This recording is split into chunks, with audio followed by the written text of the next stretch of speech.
Francia se estaba muriendo. No de repente, no de forma dramática, sino lentamente, como un cuerpo debilitado por años de sangrado. Los campos yacían quemados y vacíos. Los pueblos estaban en silencio. Las iglesias permanecían marcadas por la guerra, con campanas agrietadas y oraciones sin respuesta. Los reyes discutían mientras los ejércitos retrocedían. Los pobres sufrían mientras los poderosos calculaban. La guerra de los 100 años había arrancado el alma de una nación. Y en esa oscuridad, Dios hizo algo inesperado. No habló a un general, no habló a un obispo, no habló a un rey, habló a una niña. Su nombre era Juana. Nació alrededor del año 1412, en el pequeño pueblo de Domremy, escondido en el noreste rural de Francia. Era un lugar de campos y bosques, de trabajo silencioso y fe sencilla. El mundo de Juana era pequeño, ovejas que cuidar, tareas que terminar, oraciones que memorizar. Su padre, Jacques d'Arc, trabajaba la tierra. Su madre, Isabel Romée, enseñó a sus hijos a amar a Dios, a honrar a la Iglesia y a temer más al pecado que a la muerte. Juana no sabía leer. Nunca aprendería a escribir, pero conocía el credo, conocía el Padre Nuestro, conocía el sonido de las campanas llamando a los fieles a casa. Amaba a Dios con el amor sencillo de una niña, sincero, confiado y total. Más tarde, los testigos declararían que Juana era diferente, no ruidosa, no orgullosa, no rebelde, evitaba el lenguaje grosero, evitaba los chismes, evitaba los bailes que llevaban a la tentación. Prefería la oración al juego, el silencio al ruido, el servicio a la atención. No fue criada para ser una heroína, fue criada para ser fiel. Y la fe, cuando es puesta a prueba, se convierte en algo peligroso para el mundo. Juana tenía unos 13 años cuando ocurrió. Estaba en el jardín de su padre, rodeada de luz y quietud, cuando el aire cambió. El mundo no desapareció, pero algo más grande entró en él. Una luz, no cegadora, sino viva, llenó el espacio a su alrededor, y entonces escuchó una voz. No era aterradora, no era confusa, era serena, firme y absolutamente real. La voz le dijo que fuera buena, que fuera a la iglesia, que confiara en Dios. Al principio, Juana no le dio importancia. Era joven, no dijo nada, pero la voz regresó, y con ella llegaron otras. Más tarde diría que reconoció a San Miguel Arcángel, a Santa Catalina de Alejandría y a Santa Margarita de Antioquía. No la halagaron, no le prometieron comodidad, no le explicaron todo, le dieron una orden. Francia debía ser salvada. El rey legítimo debía ser coronado. Y Juana debía ir. El miedo entró inmediatamente en su corazón. Era una campesina, era una niña, era una mujer.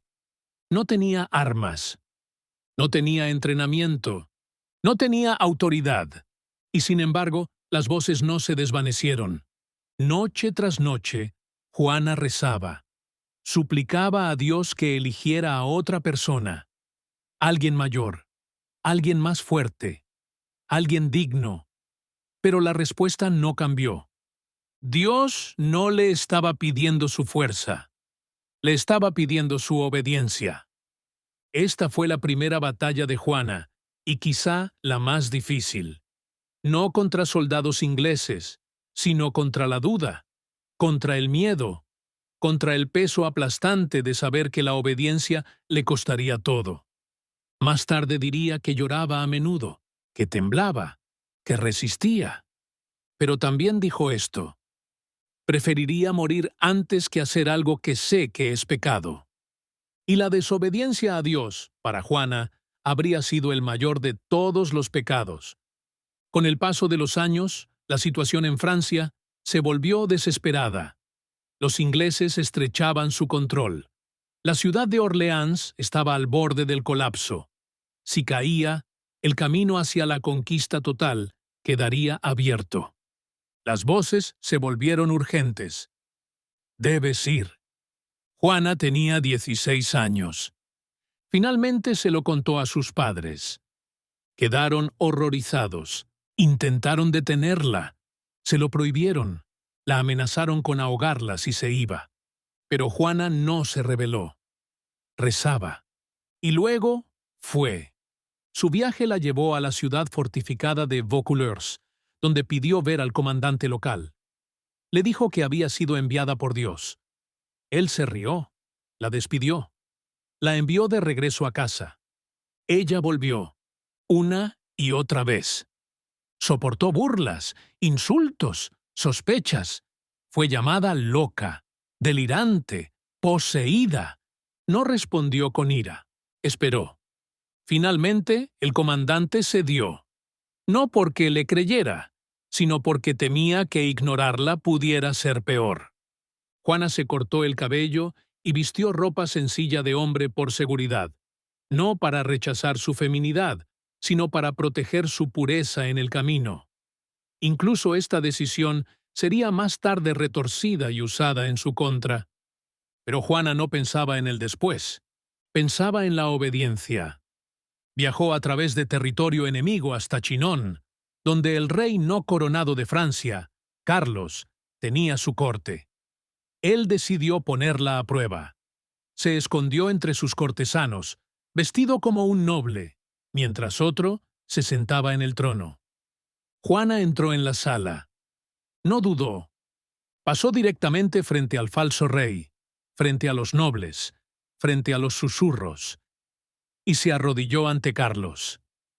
«Gentil Delfín», dijo, «soy enviada por Dios para darte tu reino». Nadie le había dicho quién era. Nadie se lo había señalado. La sala quedó en silencio. Algo antiguo se agitó. No orgullo, sino temor. Porque cuando Dios habla con claridad, incluso los reyes se sienten pequeños. Carlos la probó aún más. La interrogó. La envió con teólogos y clérigos. Examinaron su fe, su moral, su mente. No encontraron herejía. No encontraron engaño. Encontraron a una niña cuya confianza no venía de sí misma. Venía de Dios. Y así, contra la razón, contra la costumbre, contra todas las reglas de la guerra y de la sociedad, Juana de Arco recibió una armadura. No pidió una espada, sino un estandarte, blanco, con los nombres de Jesús y María. Dijo que lo amaba 40 veces más que cualquier arma. Y cuando cabalgó hacia Orleans, no prometió victoria, prometió obediencia. Cuando Juana llegó a Orleans, no encontró un ejército listo para la victoria. Encontró hombres cansados, hambrientos, cínicos. Habían luchado durante años y habían perdido demasiado para creer fácilmente de nuevo. Muchos habían enterrado hermanos. Algunos habían enterrado hijos. La esperanza se había vuelto peligrosa, algo que evitabas para no romper tu corazón otra vez. Y entonces la vieron. Una adolescente con armadura blanca, sin espada levantada, sin órdenes gritadas, solo un estandarte elevado, captando el viento. Al principio, se rieron. Pero la risa se desvanece cuando la convicción no lo hace. Juana les habló con claridad.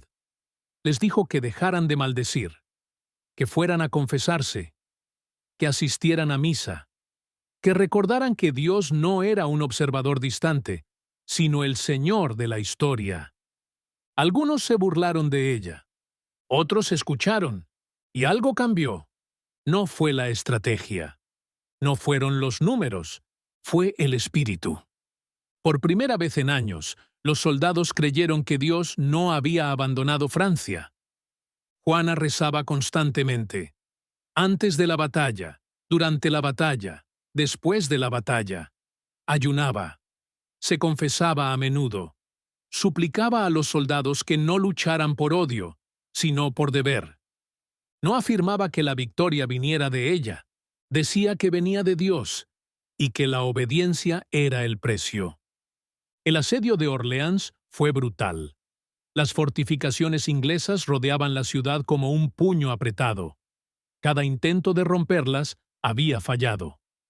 Juana insistió en atacar. Los comandantes dudaron.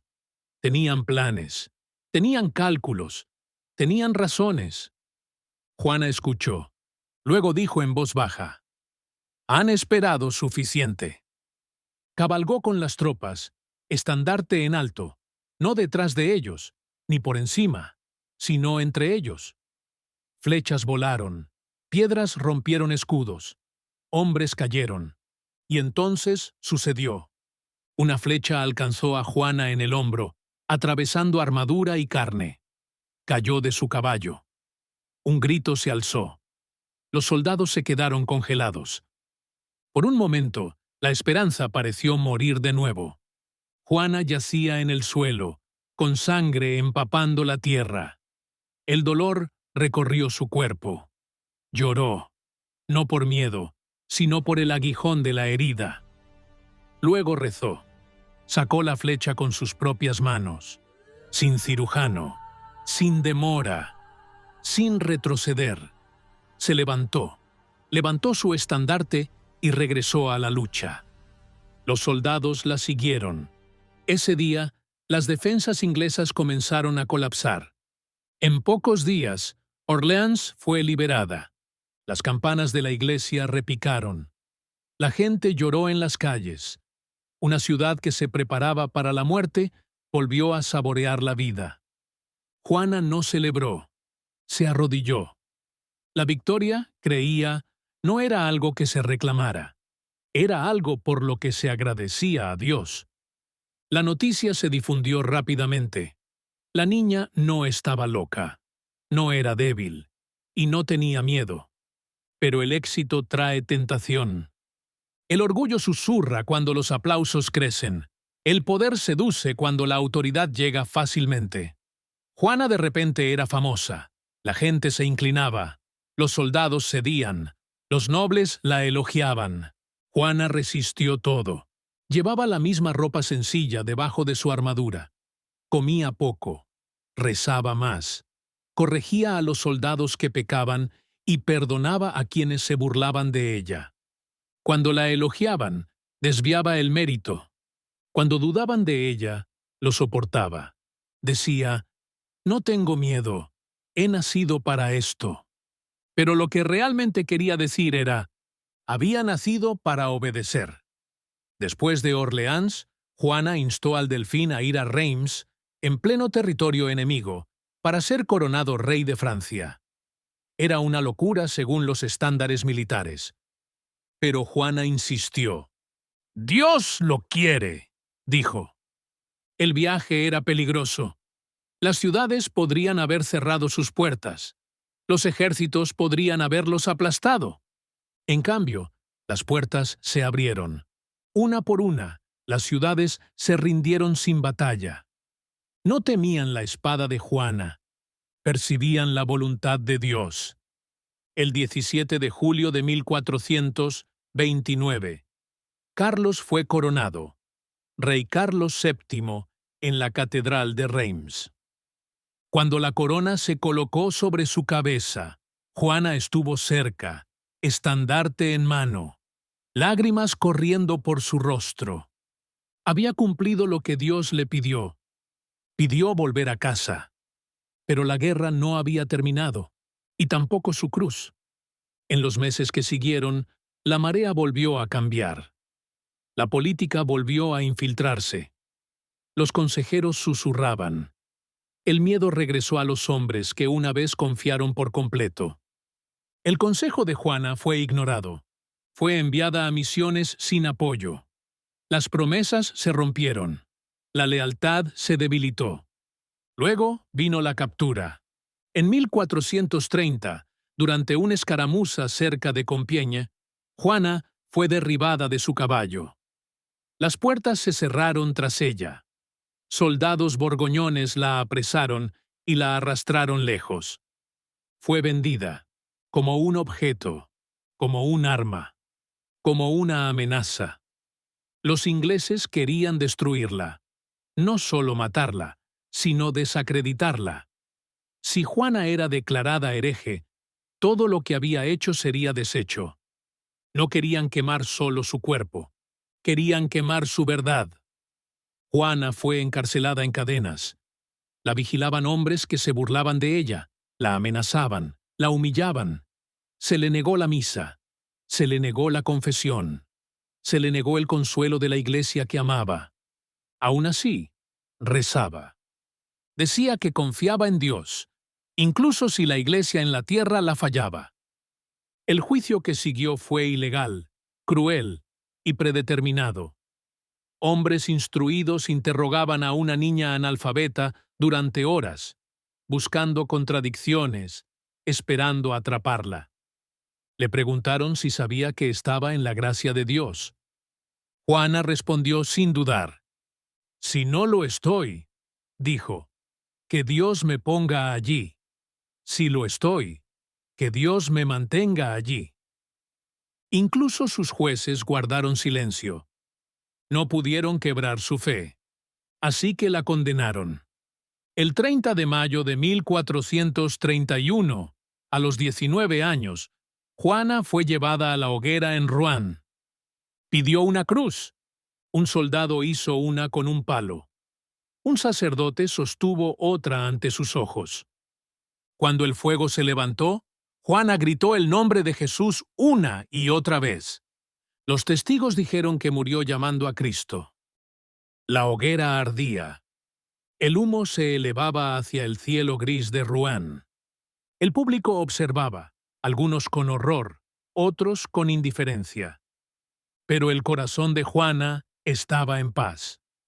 Sabía que la verdadera victoria no se medía por el cuerpo, sino por el espíritu. Aquel día, el cuerpo de Juana fue destruido, pero su alma permaneció intacta. Y en ese instante comenzó una leyenda que cambiaría a Francia y al mundo para siempre. Los años pasaron, pero los recuerdos de su fe, de su obediencia y de su coraje no se desvanecieron.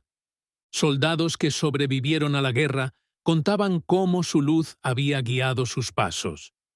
Civiles que vivieron bajo el miedo recordaban cómo una niña había inspirado esperanza cuando todo parecía perdido.